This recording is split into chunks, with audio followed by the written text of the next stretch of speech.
শীতকাল পড়ে গেছে, সন্ধ্যা হলেই গরম গরম কিছু একটা খেতে মন চায়। আমার মতন কি তোমাদেরও মন চায় সন্ধ্যাবেলা গরম গরম কিছু একটা খেতে? তো ঘরে ছিল চাউমিন। এই চাউমিনটা এতটাই টেস্ট লাগে কি বলবো, যার কারণে সব সময় ঘরে রাখি আর কি। তো আগে মেয়ের স্কুলে টিফিনে এই চাউমিনটা দিতাম, এখন আর দিই না। তো এখানে 3 প্যাকেট চাউমিন নিয়ে নিয়েছি, জলটাকে একটু ফুটিয়ে তারপর চাউমিনটা দিয়ে দিয়েছি। আর এখানে নিয়েছি বাঁধাকপি, গাজর, পেঁয়াজ আর লঙ্কা কুচি। আর এদিকে হচ্ছে চিংড়ি মাছ, আজকে চিংড়ি মাছ দিয়ে করব, তার জন্যই তোমাদের সাথে শেয়ার করা। আর হচ্ছে ডিম ফাটিয়ে নিয়েছি। প্রথমে আমি ডিমটাকে আগে ফ্রাই করে নেব, মানে ঝুরো ঝুরো করে নেব। আর চাউমিনটা কিন্তু আমার সেদ্ধ হয়ে গেছে, ওটা জল ঝরাতে দিয়ে দিয়েছি। আর এই চাউমিনটা কিন্তু বেশিক্ষণ ফোটাতে নেই, বেশি গলে গেলে কিন্তু একদমই ভালো লাগে না খেতে, হালকা করে একটু ফুটিয়ে নিলেই হয়ে যায়।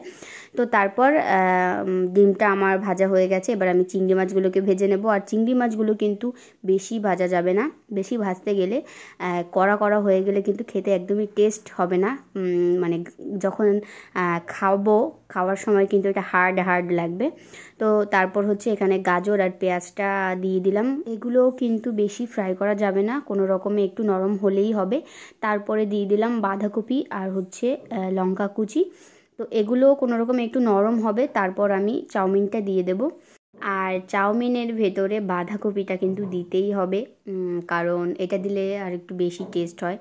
তো তারপর দেখো আমি যখন সব সবজিগুলো নরম হয়ে গেছে তখন ডিম আর চিংড়ি মাছটা দিয়ে দিয়েছি। এটাকে একটুখানি নেড়ে চেড়ে আমি চাউমিনটা দিয়ে দেব।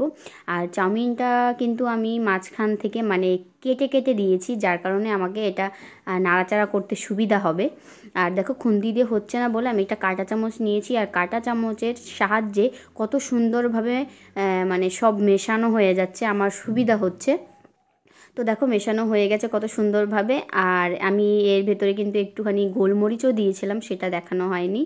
এমনিতেও আজকে আমি প্রচুর লঙ্কা কুচি দিয়েছি চাউমিনে, এতটা লঙ্কা কুচি কিন্তু আমি দিই না, তারপরেও দিয়েছি। আর তারপর হচ্ছে গোলমরিচ, অনেক ঝাল হবে আজকে, তো ঝালঝালি খাবো। তো দেখো আমার হয়ে গেছে, কেমন লাগছে দেখতে? আমার তো বেশ লাগছে। আর আমি তো বলবো চাউমিনের মধ্যে এই চাউমিনটাই বেস্ট। তো তোমাদের কেমন লাগলো অবশ্যই কিন্তু কমেন্ট করে জানিও। আর আমার মতো কে কে এইভাবে রান্না করে খাও সেটাও জানিও। তো চলো আজকের ভিডিওটা এই পর্যন্তই। সবাই ভালো থেকো, সুস্থ থেকো, টাটা। আর যারা চ্যানেলটি সাবস্ক্রাইব করনি তারা অবশ্যই চ্যানেলটি সাবস্ক্রাইব করে বেল আইকনটি প্রেস করে রেখো। চলো টাটা।